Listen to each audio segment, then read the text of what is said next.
Hello and what is up, YouTube? My name is G3Iron, and I asked this question a couple of days ago, and it got a lot more feedback than I thought would get at this point during the league. This was an exciting topic for most of us, really throughout all of Synthesis League. A lot of folks had varying opinions about whether or not Synthesis ought to go core. And now that we're in Legion League, we're about 11, 10, 12 days into Legion League, and I thought, okay, it seems like most of the reaction has been positive. So let's ask this amongst us as a community. What do we all think about Legion going core and whether or not it should? So we asked the question, should Legion go core? And for those of you who are new players to Path of Exile, maybe this is your first or second league. What it means for a league to go core is that the league, as it is presently being played, will then continue and carry over into future leagues as well as into Standard League in various iterations. So for those of you who are new to Path of Exile during Legion League, Synthesis was our most recent league, which did not go core, so it is not present in the game at the moment. Betrayal happened before that, it did go core. Delve happened before that, it did go core. Incursion happened before that, it did go core. Bestiary was before that, it took a break for a few leagues and then came back going core. So the resounding number of votes and voices that contributed onto our poll said yes, without a doubt, Legion needs to go core. That was at 76%. 7% said no, Legion should not go core. And then 17%, I'm not sure yet. I'm still thinking about Legion's merits. Now, there's some really good comments in here that I wanted to get to for discussion topics. And of course, as always, I invite you to take part in this discussion down below in the comments. And let us know what you think. The 7% of people that said no are actually well represented down in the comments below. And there's some really interesting reasons for this. So we're going to dive into some of these comments down below right here. So first off, Gub says, I'm going to say no for one big reason. The domain of timeless conflict over rewards large magic find parties and is almost entirely without value to solo players. If they just removed the splinters and the domain of timeless conflict and just made the armies drop everything directly in map, I'd be more inclined to support it. So Gubbs is essentially saying, hey, timeless conflict is too rewarding for magic find only parties where you stack 6 players together in a party. You have as many different supports with all the auras possible, and then you have one player that's just doing all of the killing in order to maximize increased item quantity and increased item rarity drops. And Gubbs is saying move all of those rewards from that domain of eternal conflict or timeless conflict, move it from there onto maps, and then everybody can enjoy it whether they're solo or whether they're group play. I think that's it's not necessarily a point I agree with. I think that group play ought to be rewarded. I understand that solo play is a thing in Path of Exile, and most of us play and experience Path of Exile solo. That being said, the game rewards group play, and so if you're going to take out a mechanic that rewards group play, you're going to have to reevaluate it across the board because everything is just better with group play and with Magic Find, right? Like, so that, to me, that speaks more about a nerf that would be needed from Gubbs' perspective, a nerf that's needed more for Magic Find than necessarily for the Legion mechanic. So Gubbs, if I'm misrepresenting you, feel free to clarify down below.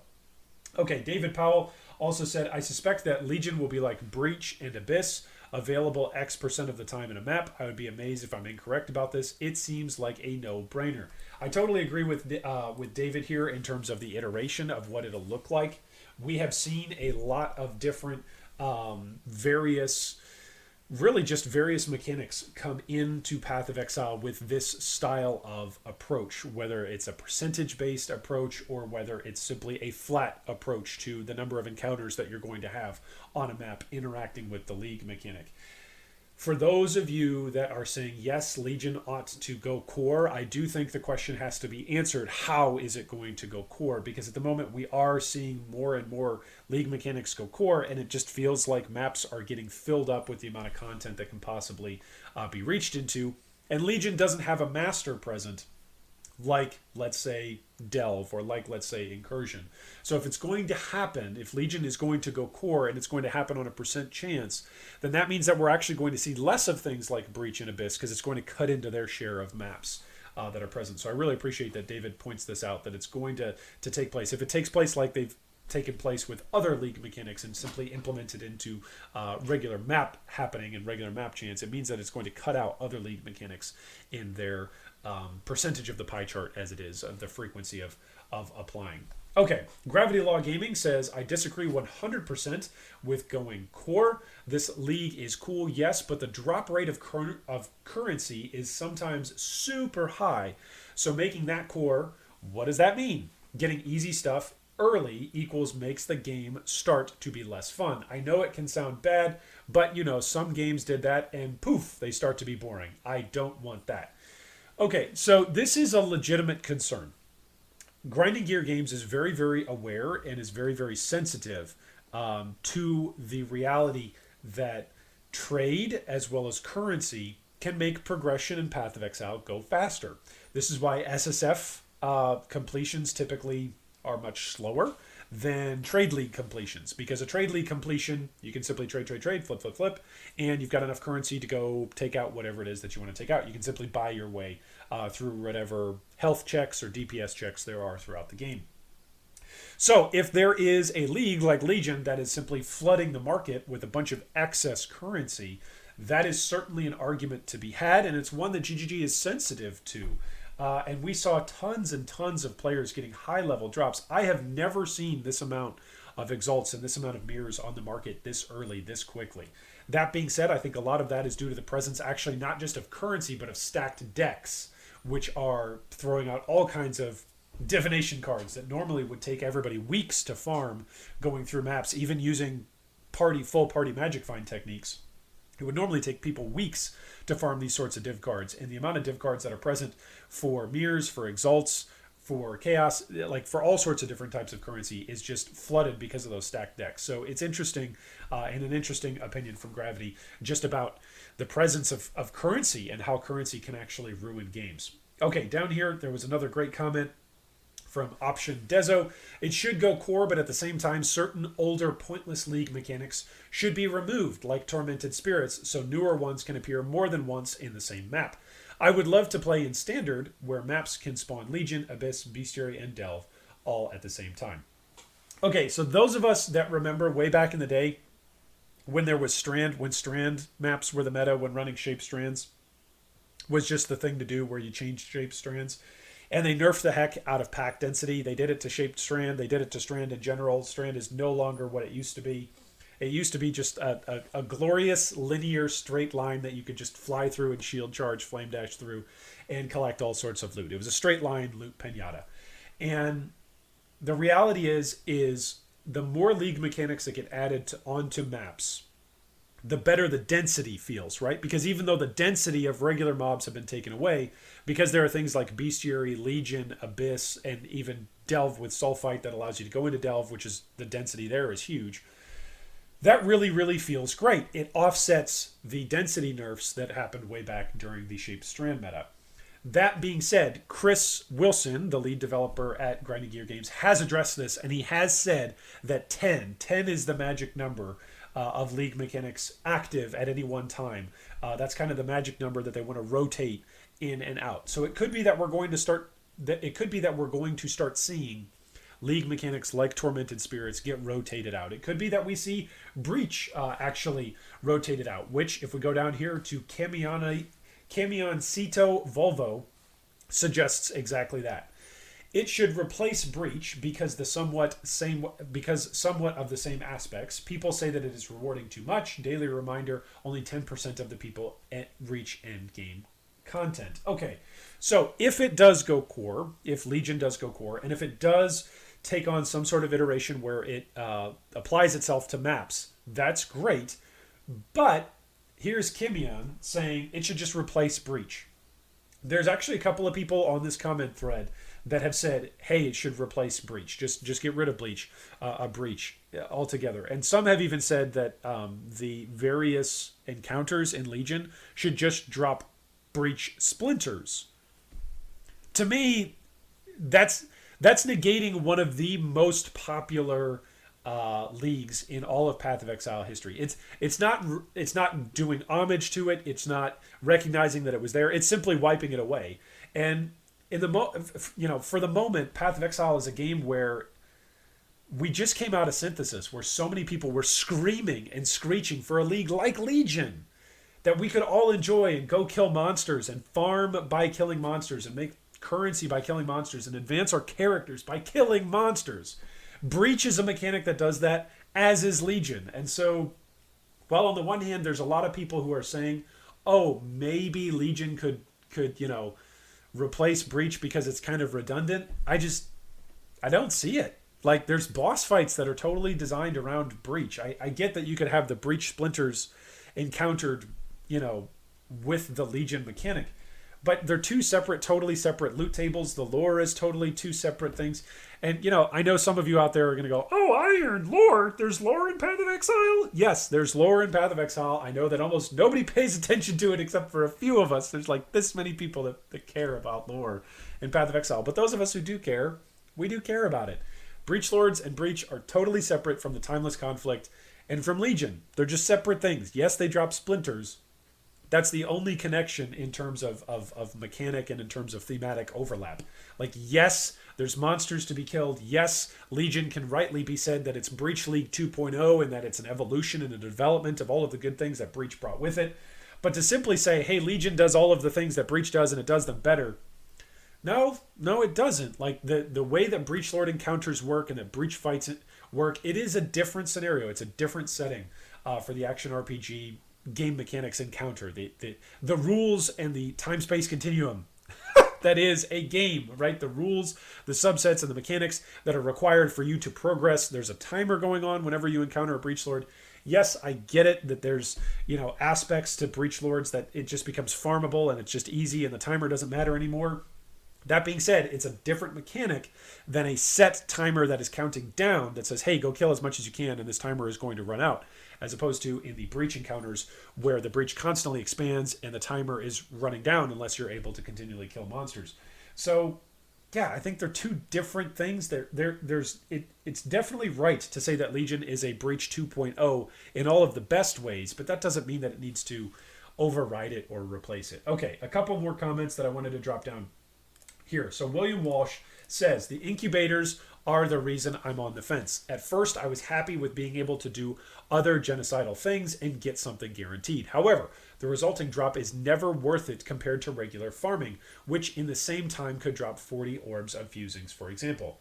Everything else, though, is excellent. So, talking about Incubators for a second, I'd love to hear y'all's comments on Incubators, because I feel like they are a unique concept to Path of Exile that we genuinely have not seen before.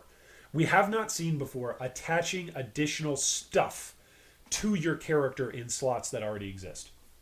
We know from GGG's development history that what they like to do is they like to test things, both mechanically as well as internally on their own development side.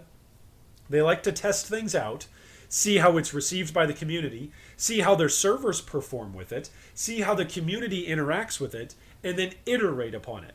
We could say, just like our previous discussion point just now about Legion and Breach, how they were iterations of one another, improvements of one another, but also similarly distinct, or sufficiently distinct enough to be two separate things. If Incubators go core and go well, I would fully expect there to be other iterations of Incubators into the future, in similar fashions to prophecies, as well as to divination cards. Incubators open up an entirely new aspect of gameplay that we've yet to see in Path of Exile, attaching and augmenting things that are essentially currency in and of themselves, that you can spend them or trade them, onto different pieces of gear.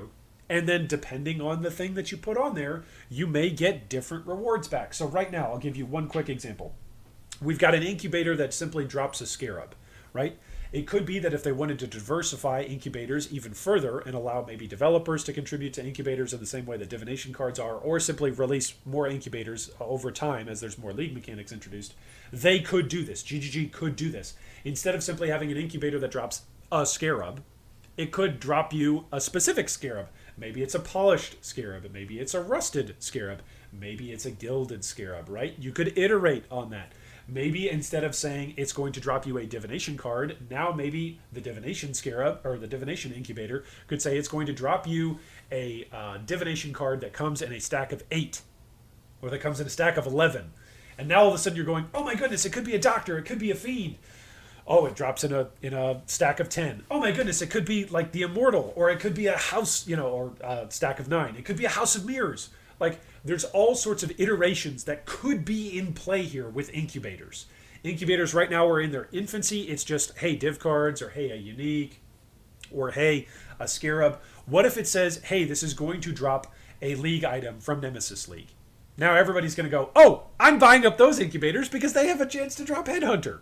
What if they rotate incubators similarly to the way how they rotate Zana mods on maps, where maybe this league we've got incursion incubators, right, that drop incursion-based uniques. Maybe next league it's delve, and they drop delve-based incubators, right, that drop delve-specific uniques, right? There's lots of things that you could do here with these incubators that allow for a lot of flexibility and a lot of fun on the development side, on the back-end side. And again, it's using that theme that GGG so often uses, which is reusing content that they've already used, altering it, adding a layer of randomness to it, and allowing for replayability. So that's definitely, I think, a factor. Incubators, in terms of their power level, I think can only go up. I don't think there's anybody out there that's crying for a nerf for incubators. That could be because incubators are simply not seen as very powerful right now. Maybe there haven't been enough of those moments where people have dropped Headhunters or have dropped House of Mirrors from their incubators. But I think over time, all it's going to take is one person to drop to have a currency incubator, and they drop, a Mirror of Calandra, and all of a sudden everybody's going to go, that incubator's price is doubling, tripling, quadrupling, right? Everybody's going to then say incubators are great. You have to be incubating all the time. So I feel as though incubators are just like, right now, they're just at the tip of the iceberg. They're at their infancy. They're at the door is just cracked open just a little bit, and we're able to peek into the room of the incubator to see all of the different things that it could be. Because right now, we're really just seeing just the tip of it. And it's very, very exciting for incubators. But that's just my opinion, right? I could be totally wrong. So let me know down below in the comments your thoughts on incubators. Okay, the last comment that we're going to talk about is from Sardu Catalin, who says, maybe tune the elites in high tier maps to not be that absurd. The rest is great and a very enjoyable mechanic. Okay, so for those of you that are having trouble with rares in the Legion mechanic, I just legitimately have to say this. All right, this is my get good scrub lecture for the day. Okay, those of you who are dying too often to rares, I want to encourage you to take a page out of hardcore players' books. Okay, if there's content that is too rippy for your character, you have two options: avoid the content or upgrade your character specifically for the content.